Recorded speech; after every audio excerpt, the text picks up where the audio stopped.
જો આ હર્ષદભાઈને મઢે નિવત છે સરસ મજાના, અને મેં પેટ ભરીને ખાધા હોય તે સરસ મજાની ખીચડી, ભાત અને દાળ સરસ મજાની, લીંબુ નાખેલા, એટલા મોંઘા લીંબુ તો પારોના ઢગલા બંધ લીંબુ નાખી દીધેલા હો. અને ભાઈ પડખેથી લીમડો લઈ આવેલા, લીમડો મીઠો હંસાબેનના વાળાનો, બરાબર. આગોત લેવા જાવો નથી પણ પરિસાદીમાં પડી જાય મજા હો. જો લગ્ન ગાળામાં લાડવા હોય, સરસ મજાના મેસી મોહનથાળ હોય, એમ અત્યારે સરસ મજાની આખા મગની ખીચડી હોય, ભાત હોય, દાળ હોય, અને હું હોય વૈદનું કહું એ તલવટ હોય. તો તલવટમાં મને ભારે મજા પડી જાય. તો સરસ મજાના તલવટને માતાજીની પ્રસાદી લઈ અને મોજ માણી લીધી. અને હળા ભીડ ગળદી છે નિવેદના પ્રસાદીમાં. જો લાંબી બજારે બેહાડી દીધા જમવા. અને આજ થોડુંક વિરામ લીધો છે પવને, તે સારું છે, શાંતિથી જમે છે માણસો. નકર થોડીક તકલીફ થાય પણ જમી તો તોય લઈએ.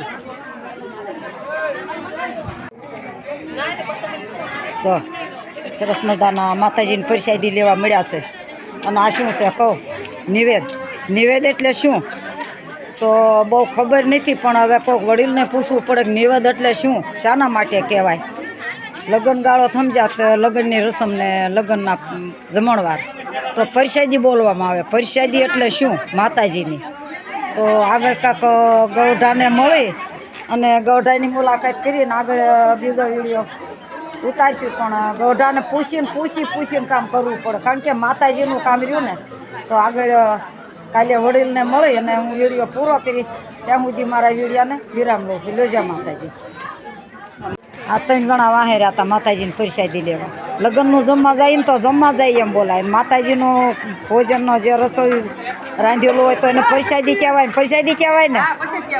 તો આપણે લગ્નમાં કંદોયા બોલાવીએ ને આ માતાજીની યોજમાં બેનું રાંધે અમારે કાઠિયાવાડી રિવાજ પ્રમાણે. તો હવે બરાબરના મંડાઈ ગયા પ્રસાદી લેવા. અત્યાર સુધી અડા ભીડી હતા ને જે મેન રસોઈયા હોય ને બેનું એ વાહે રહ્યા. જો 3 જણાને વાહે રાખ્યા હતા. તો સરસ મજાનું ભોજન લીધું છે, માતાજીનો પ્રસાદ.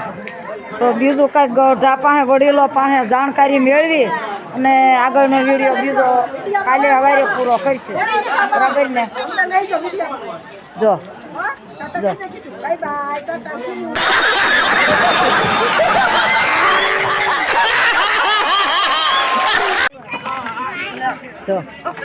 સેવા. જો લગ્ન પ્રસંગ હોય ત્યારે દાળિયા કરવા પડે ને અત્યારે માતાજીનો પ્રસંગ આવે એટલે આ લોકો સેવામાં વળગી પડે. જો અને એમાં અમારું આ ખોબા જેવડું ગામ, માતાજીનું ગામડું ગામ આવું હોય ગામડા ગામમાં. જો અને સેવા એટલે મેવા, છોકરી બાકરી હો સેવામાં લાગી જાય. એ આવીને આવી સેવા કરીએ ને તો હાથ પગ હાજા તાજા રહેવો, કાંઈ ઘટવા ન દે મારી ભગવતી સેવા કરીએ તો. જો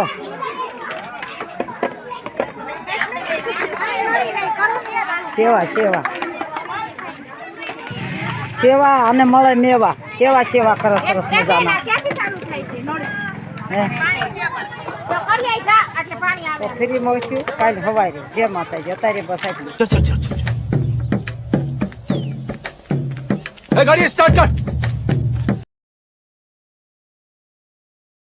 આપણે જય માતાજી, જય શ્રી કૃષ્ણ કરી. સાંજે આપણે માતાજીનો પ્રસાદ લીધો ને થોડીક દેવો માટે વાત બાકી રાખી હતી. તો વાતનો ઉકેલ થોડો જાજો થાય એવો પ્રસ્તાવ મૂકું છું કે સૃષ્ટિનું નિર્માણ કર્યું ભગવાન ભોળાનાથે, વિષ્ણુ ભગવાને, વિશ્વકર્માએ. તો અમને આરે 66 જોગણીઓ હતી. અમને શોખમાં રોજ સુખડી નાખવી પડતી હતી 66 જોગણીઓ માટે જમવા.